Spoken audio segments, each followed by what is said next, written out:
Hola jóvenes, ¿cómo están? Entonces, vamos a empezar con la primera clase. Para la primera clase, nosotros habíamos visto en la clase magistral con el profesor anterior que era un espacio numérico n-dimensional, ¿cierto? Y habíamos definido ese espacio numérico dimensional de esta forma. Voy a recordarlas un poco. El espacio numérico n-dimensional es un conjunto de puntos donde cada punto es una n-upla, ¿de acuerdo? Y cada componente es un número real. Tengamos en cuenta que la dimensión de este espacio, fíjate que es r a la n, o sea, Rn, ¿cierto? El espacio numérico n-dimensional. Significa que tiene n dimensiones, por tal tiene n componentes. Y cada componente es un número real, ¿de acuerdo? Eso es lo que significa. En este curso, en tu curso de cálculo vectorial, vas a trabajar con espacios numéricos tridimensionales y bidimensionales, o sea, R3 y R2. R3 lo vamos a definir de esta forma. Aquí eran n uplas. En el caso de R3 van a ser ternas. De la forma X. Vamos a definirlo como está acá en Rn. X1, X2, X3. Ternas donde cada uno de estos componentes que están acá en esta terna son números reales. Por eso yo lo escribo de esta forma, x sub i, o sea que i va a ser 1, va a ser 2 y va a ser 3. Y cada una de estas componentes son reales.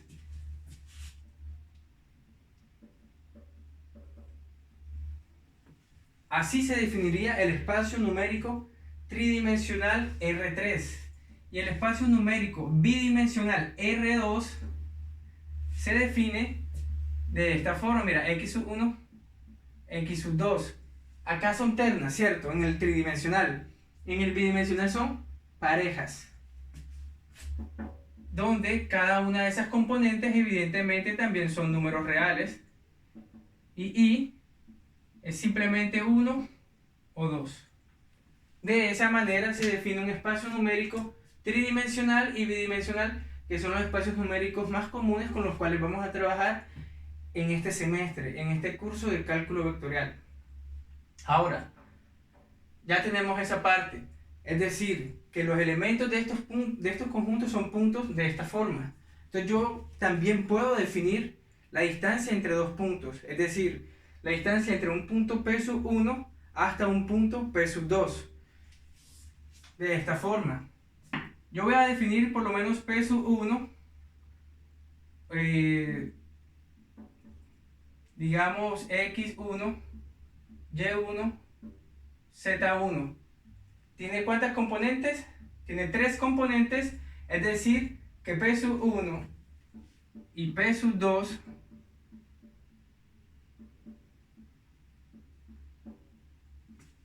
son puntos de qué espacio numérico.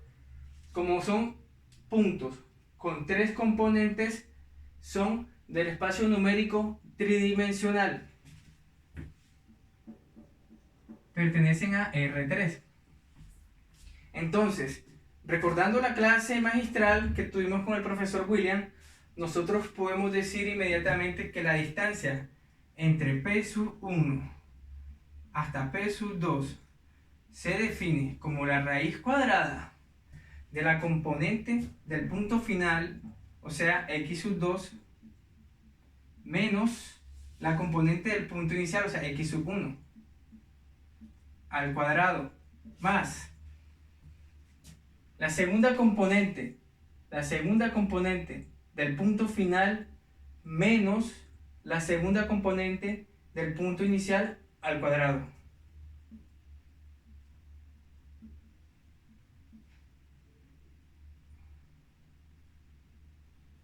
Más la tercera componente del punto final menos la tercera componente del punto inicial al cuadrado. Todo eso entre de una raíz. Esa es la definición de la distancia entre dos puntos que están contenidos en el espacio numérico tridimensional. La distancia entre dos puntos del espacio numérico bidimensional es análoga a esto, es decir, que en vez de tener las tres componentes, simplemente vas a tener dos componentes y te llegaría hasta acá, o sea, sería hasta aquí, de esta forma, quitando esto, ¿de acuerdo? Es igual de sencillo. Vamos a hacer un ejemplo. Vamos a suponer que P1 es el punto 1, 2, 0 y P2 es el punto 0, menos 1, 3. Entonces, para calcular la distancia entre esos dos puntos, simplemente aplico esta fórmula que está acá. Y yo digo así, mira, la distancia, lo pongo entre sus barras, porque estas barras que están acá simbolizan distancia entre P1 hasta P2. Esa distancia es igual a la raíz 0 menos 1 al cuadrado más menos 1 menos 2 al cuadrado más 3 menos 0 al cuadrado. Resuelvo esas operaciones que están allí y me queda de la siguiente forma. Esto me queda 0 menos 1 es menos 1, al cuadrado es 1. Más menos 1 menos 2 es menos 3. Menos 3 al cuadrado es menos 3 por menos 3, o sea 9. Más 3 menos 0 es 3 y 3 por 3 es 9.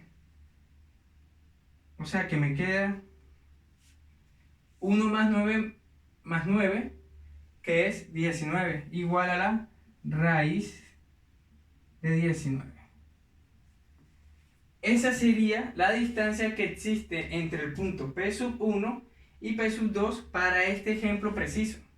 Entonces, de esa manera nos queda ese ejemplo. Vamos a hacer un pequeño ejemplo ahora para un espacio numérico bidimensional, para que ustedes puedan observar cómo sería. Vamos a definir un punto P1 de la siguiente forma: menos 2,3 y un P2, digamos 1,3. Entonces, yo digo que la distancia desde P1 entre P1 y P2 es de la siguiente forma. Ya sé que ustedes tienen una pregunta, me van a preguntar, profesor, ¿es lo mismo calcular la distancia desde P1 hasta P2 que de P2 hasta P1? Sí, es lo mismo. Te da exactamente lo mismo. Entonces lo puedes hacer una vez yo termine este ejemplo. Entonces, me quedaría la raíz, mira el punto final, o sea, P2 sería 1 menos 2 al cuadrado más 3 menos 3 al cuadrado. Eso me queda 1 menos 2 es lo mismo que tener 1 más 2, o sea 3 al cuadrado es 9. Más 3 menos 3 es 0. 0 al cuadrado es 0, o sea que me queda la raíz cuadrada de 9. Y la raíz cuadrada de 9 es 3. Es decir, que la distancia que existe entre P1 a P2 mide 3 unidades. ¿De acuerdo? De esa manera hemos aprendido a calcular la distancia entre dos puntos cuando pertenece al espacio numérico tridimensional y cuando pertenece al espacio numérico bidimensional. También podemos aprender a calcular el punto medio el punto medio que existe entre un punto P1 y un punto P2. Es muy sencillo. Es de la siguiente forma. En el caso de R3, que es el que tengo acá, yo puedo decir que las coordenadas del punto medio lo voy a definir de la siguiente manera, como x barra, coma, y barra, coma, z barra. De esta manera voy a definir las coordenadas del punto medio, donde x barra es igual a x sub 1, la primera componente, más la primera componente del otro punto, o sea, x sub 2. Todo eso dividido entre 2. De la misma forma, puedo definir la de y barra, que será y1 más y2 entre 2. Y z barra, que es simplemente z1 más z2 dividido entre 2. Entonces, ¿qué tenemos acá? Tenemos que el punto medio x barra, y barra y z barra es simplemente x1 más x2 sobre 2, coma, y1 más y2 entre 2, coma, y z1 más z2 entre 2. Calculando esto, yo voy a tener el punto medio entre un punto P sub 1 y un punto P sub 2. Así de sencillo. Ahora, vamos a hacer lo siguiente. Te voy a enseñar cómo se define un vector. Como tú lo viste en la clase con el profesor William, un vector simplemente es un segmento de recta dirigido, ¿cierto? Desde un punto hasta otro. También se le conoce como rayo. Nosotros podemos definir el vector de la siguiente forma. Podemos definir un vector desde un punto P sub 1 hasta un punto P sub 2. Recuerda que los vectores tienen sentido, tienen orientación. Entonces aquí es muy importante saber cuál es el punto inicial y cuál es el punto final, porque eso le da el sentido, ¿de acuerdo? Yo voy a construir un vector desde P sub 1 hasta P sub 2. Entonces, para yo definir ese vector, yo lo puedo hacer así, mira, el vector B pequeña, es simplemente el vector que hay desde P sub 1 hasta P sub 2. Entonces yo digo que eso es así, mira, P sub 2 menos P sub 1. De esa manera, yo voy a construir el vector B pequeña que va desde P sub 2 hasta P sub 1. Fíjate que los vectores nosotros los vamos a definir o los vamos a escribir o anotar con esta especie de corchete, ¿de acuerdo? Porque los paréntesis nos van a mostrar puntos y este tipo de corchetes, así, nos van a mostrar vectores, ¿de acuerdo? Entonces, P sub 2, ¿quién es P sub 2? Este sería así, mira, x sub 2 menos x sub 1, la primera componente. ¿Por qué? Porque estoy restando componente a componente. Luego será y sub 2 menos y sub 1. Y después será z sub 2 menos z sub 1. ¿De acuerdo? Así defino yo un vector entre P sub 2 y P sub 1. Con la orientación desde P sub 1 hasta P sub 2. De esa manera he definido yo el vector. Ahora, entre vectores también puedo tener cierto tipo de operaciones. Puedo tener suma de vectores y puedo tener el producto de un escalar por un vector. ¿De acuerdo? Entonces, la suma de vectores, para yo poderla efectuar, tienen que ser vectores del mismo espacio. ¿De acuerdo? Del mismo espacio vectorial, para yo poderlo sumar. Yo no puedo sumar un vector que está en un espacio de 3 dimensiones con uno de 2 dimensiones, no se puede. Pero puedo hacer operaciones entre un escalar, es decir, un número real cualquiera, por un vector de 3 dimensiones o de 2 dimensiones, o de 3 componentes o de 2 componentes, que es lo mismo. Entonces, por lo menos, yo voy a sumar 2 vectores cualesquiera. Para sumar 2 vectores cualesquiera, yo simplemente sumo componente a componente Y la suma de dos vectores cualesquiera es un vector, ¿de acuerdo? Que pertenece al mismo espacio. Entonces, eso debe quedar claro. Y el producto de una escalar por un vector, digamos que el vector pertenece a, llamemos el espacio B3, el resultado va a ser otro vector de ese mismo espacio vectorial, ¿de acuerdo? Entonces, vamos a continuar con esos ejercicios.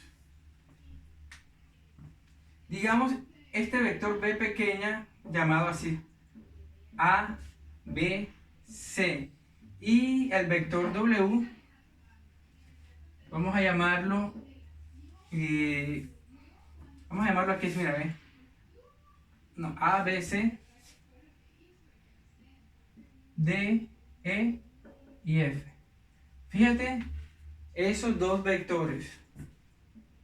Esta notación que yo tengo acá, la flechita arriba, no necesariamente, o sea, no es necesario escribirla todo el tiempo, siempre y cuando se haga una convención. Yo la escribo a veces sí, a veces no. Por lo general, cuando yo te defino vectores, lo hago de la siguiente forma. Yo digo que B pertenece a, digamos, a B3, espacio vectorial. Yo aquí te estoy diciendo que B es un elemento de este espacio vectorial, es decir, que es un vector que tiene 3 componentes. Entonces ya no es necesario ponerle esa flechita, pero si quieres se le puedes poner. Entonces, ¿cómo sería la suma? La suma sería así, mira, B más W es simplemente otro vector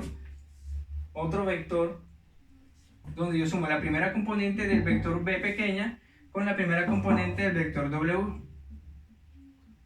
coma, la segunda componente del vector B pequeña con la segunda componente del vector W. Y de la misma manera, la tercera componente con la tercera componente. Pero me dirás tú, profesor, pero de esa misma forma puedo yo definir la resta. Sí, también se define la resta de la misma manera. Es decir, que aquí yo te puse más, pero vamos a suponer que también es una resta. Una resta o una suma, no me importa. Puedo tener lo mismo, o una suma o una resta. No importa, ¿de acuerdo? ¿Qué voy a poner acá? Lo que me diga la operación, lo que me estén pidiendo. Si hago suma, pues sumo. Si hago resta, pues resto. De esa manera, ¿de acuerdo? Vamos a hacer un ejemplo para que quede un poco más claro.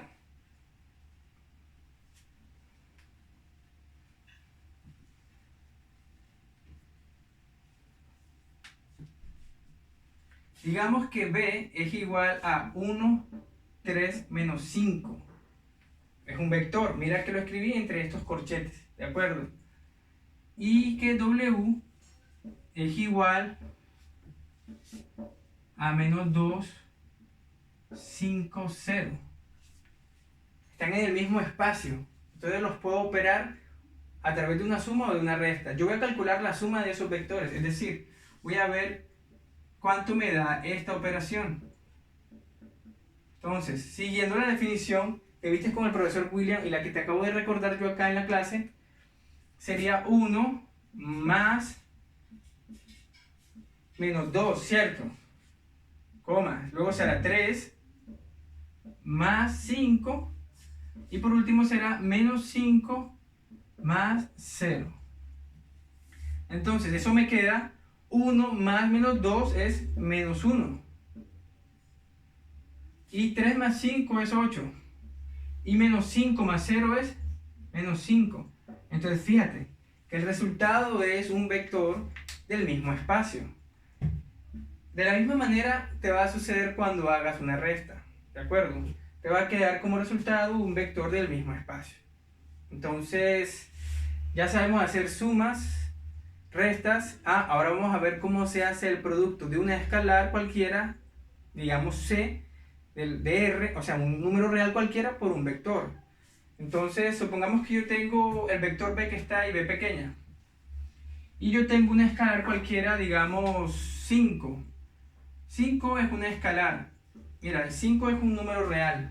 Entonces, yo puedo multiplicar esa escalar por mi vector B. Así, mira, yo digo 5 por B es igual a 5 que multiplica al vector 1, 3 menos 5. Esta escalar multiplica a cada una de las componentes del vector. Multiplica al 1, multiplica al 3 y multiplica al menos 5. Entonces me queda así, mira, me queda 5 por 1, 5 por 3, y 5 por menos 5. ¿Cómo me queda al final? Me queda 5 por 1 es 5. 5 por 3, 15. Y 5 por menos 5 es menos 25. Entonces fíjate que me quedó un vector con el mismo sentido, o sea, tiene la misma orientación, solo que más largo. 5 unidades, 5 veces más largo que el vector b pequeña. ¿De acuerdo? Así se hace el producto de una escalar por un vector. ¿Y el resultado qué es? Es otro vector un poco más largo en este caso. ¿De acuerdo? Fíjate que la escalar era positiva. Como la escalar era un número positivo, no le cambió el sentido. Simplemente lo hizo más largo en longitud. O longitud. En longitud. Ahora, pero ¿cómo yo sé cuál es la longitud de un vector? La longitud de un vector o norma, que fue lo que tuviste en la clase con el profesor, se define simplemente, ¿cómo se define una longitud? Como la raíz cuadrada de la suma al cuadrado de las componentes, ¿cierto? Así se define la longitud de un vector o norma. Entonces, yo puedo también obtener la longitud, en ese caso, del vector b pequeña que está allí, un vector de 3 componentes. Entonces yo voy a decir así, mira, la norma que se representa de esta forma, entre dos barritas, la norma del vector, ojo, la longitud no es un vector, la longitud ya es una escalar. Entonces eso tenemos que tenerlo en cuenta, ¿no? Es simplemente igual. En este caso sería igual a la raíz cuadrada de la primera componente al cuadrado más la segunda componente al cuadrado más la tercera componente al cuadrado. La suma de las componentes al cuadrado entre una raíz. Así se define la norma de un vector. ¿De acuerdo? De cualquier vector, de B2, B3, de cualquier vector. En este caso, como es B3, pues simplemente yo pongo las 3 componentes. Si fuera de 2, pues sería así, ¿cierto? 2 componentes. Entonces, ¿cómo me queda la norma esa? Me queda 1 al cuadrado, que es 1, más 9, más 25. Esto me da 10, y 25 es 35. O sea que la longitud de ese vector es raíz de 35. ¿De acuerdo? Entonces, yo te había dicho que el vector que había resultado del ejercicio anterior, cuando lo multipliqué por 5, era 5 veces más largo. Entonces yo te invito a que devuelvas este video y le calcules la norma a ese vector y te darás cuenta que es 5 veces más largo. ¿De acuerdo? Así se calcula la norma de un vector. Es bastante sencillo. Ahora te quiero mostrar, te quiero mostrar qué es un vector unitario. El profesor en la clase anterior te dijo que un vector unitario es un vector que tiene norma 1, ¿cierto? Pero tú puedes también incluso hacer un vector, o sea, coger un vector y convertirlo de alguna manera en unitario. Porque una de las cosas especiales de un vector es que él tiene un sentido, ¿cierto? Y tiene una norma. Entonces, la manera de construir un vector unitario a través de otro vector es simplemente cogiendo ese vector y dividiéndolo por su norma. ¿De acuerdo? En el caso de B, te diste cuenta que la norma de B pequeña, la norma de B pequeña es igual a 35, a la raíz cuadrada de 35, ¿cierto? Tú te diste cuenta de lo que acabamos de hacer. Pero ¿y si yo quisiera construir un vector unitario que tenga el mismo sentido, la misma orientación que B pequeña? Simplemente cojo a B pequeña y lo divido entre su norma. Es decir, que yo digo que el vector unitario U en dirección de B pequeña es simplemente el vector B pequeña dividido por la norma, por su norma. ¿De acuerdo? Sí, dividido. Esto significa dividido. Recuerda que la división es la operación inversa de la multiplicación, por decirlo de una forma. Entonces yo lo escribo de esta manera. Evidentemente lo puedo haber escrito así si tú quieres, para que esté más cómodo. B dividido entre su norma. ¿De acuerdo? Esto también es un vector, porque es como si lo estuviera multiplicando. Fíjate, 1 entre la norma, recuerda que la norma es una escalar, entonces 1 entre una escalar es una escalar. Entonces estoy haciendo una multiplicación de una escalar por un vector. Eso que me da otro vector, ¿cierto? Pero, ¿qué vector me va a dar? Un vector unitario, es decir, que la norma del nuevo vector va a ser igual a 1. Entonces vamos a comprobarlo. Vamos a comprobarlo con b pequeña. Ya tengo que la norma de b pequeña es la raíz de 35.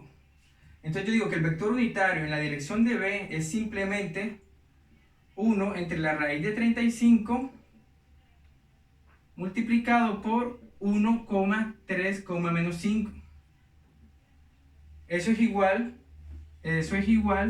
a el vector 1 entre la raíz de 35, 3 entre la raíz de 35,